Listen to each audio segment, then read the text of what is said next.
In this video, I will go over some user interface related items that I expect staff members to be familiar with. This is because there are some tools and settings throughout Revit that can really help our workflows. While some of this content is pretty basic, it assumes that you have some experience with Revit already. If any of the items discussed are foreign to you, I would suggest searching online for resources to learn what they are. You should already know what the project browser is and how to use it. What you might not know is that you can change how it is organized. If you look at views, schedules, and sheets in the project browser, you will notice that next to them in parentheses, it tells you how they are organized. By default, Revit is set to just show all for each of these. In our office, we organize views by folder, which is a custom parameter that we have applied to views. Schedules we leave just showing all, and sheets are organized by discipline. This is another custom parameter that we have set up and applied to sheets. If you right-click on any of these in the browser, you can change the browser organization. At the top of this dialog, you will notice corresponding tabs for views, sheets, and schedules that allow you to make changes to each. New options can be created to filter and group these items in any number of other customizable ways. For instance, you can have the browser only show views that are not on sheets, or you could organize the browser to group views that have the same associated level, among other options. Two other functions of the project browser that we find very useful are search and collapse all.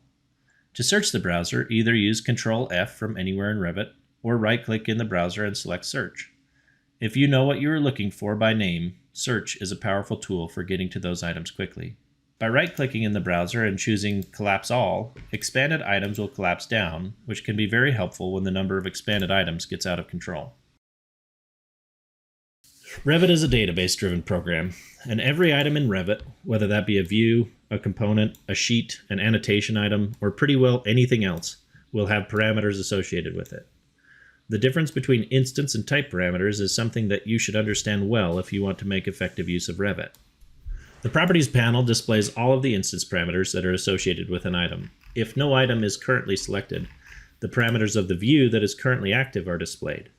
But when an item is selected, either in the view or in the project browser, the instance parameters of that item are displayed. Type parameters are adjusted in the dialog box that is displayed by going to the Edit Type button on the Properties panel. It is from here that new types may be created by duplicating an existing type and modifying the type parameters for the new type. In our office, we have most of our naming conventions well established within our template, so new types should be named to follow that convention. Additionally, the reason that you are creating a new type should be evident in the name that you give it. This makes that type identifiable to other team members, as well as yourself when you've been away from the project for a time. By going to the View tab and clicking on User Interface, you can turn on or off the Project Browser and Properties panel, among a host of other options. It's nice to know where this is in case you accidentally close one of those by mistake. These can also be dragged to different docking locations on your screen to accommodate how you like to work. Revit will show you a preview of how they plan to dock into different parts of the interface as you hover over those areas. For instance, to get them to tab in place of each other, you drag them here. Or to stack them, you would drag them like this.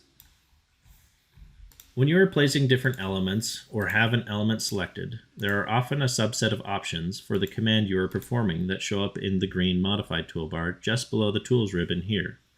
Also keep in mind that there are often additional functionalities that relate to an item that show up at the end of the ribbon in the Modify tab located here.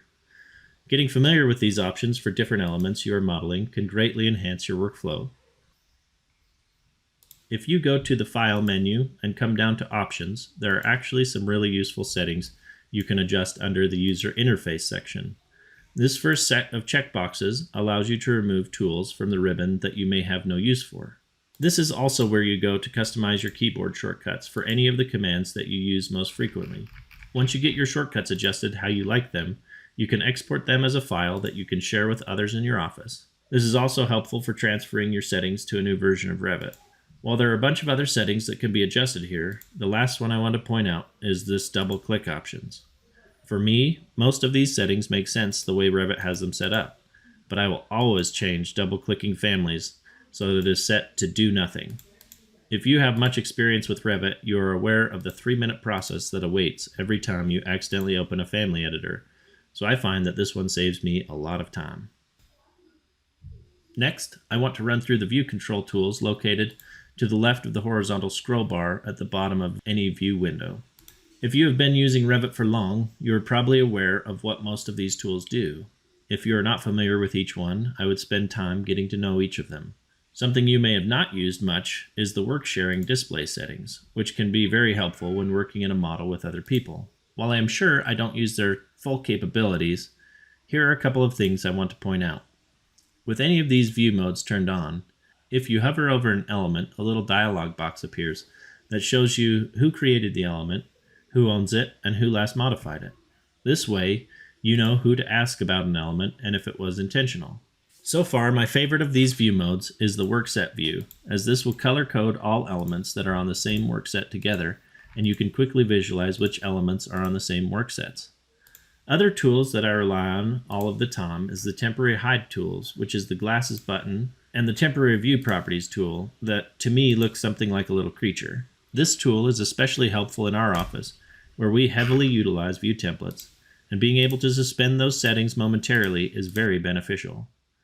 I have shortcuts set up for these, but this is where they are located in the interface. Selection toggles may be found by either going to the Modify tab and clicking on the Select drop-down, or they are also located in the lower right-hand corner of Revit, where all of the selection-related tools are grouped together. Select links, select underlay elements, and select pinned elements are pretty self-explanatory and turn on or off your ability to select those items in a view. With select elements by face turned on, you may select elements by clicking on the face of a 3D object rather than having to hover over the edge of the object in order to select it. The last option, called Drag Elements on Selection, I find to cause modeling errors, and I always turn this off.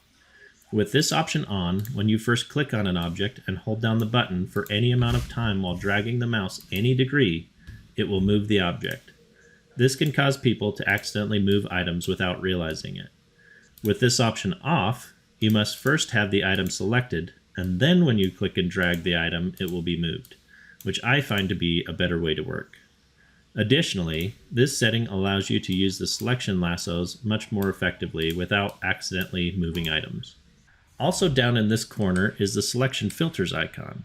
When multiple objects are selected, it will show you the number of items that are selected, and clicking on it will open the filters option for releasing objects from your selection by component type.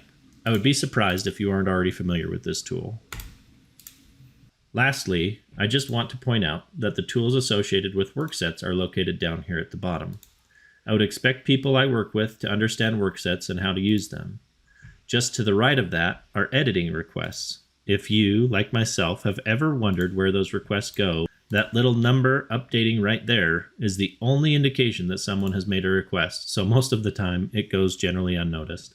To the right of that are the tools that help you set up and use design options, which can be a powerful tool as well. If you enjoyed this video and want to see more better ways to Revit, please subscribe to our channel. You can help us out by liking this video and sharing it with anyone else you know who might be interested. Thanks for watching.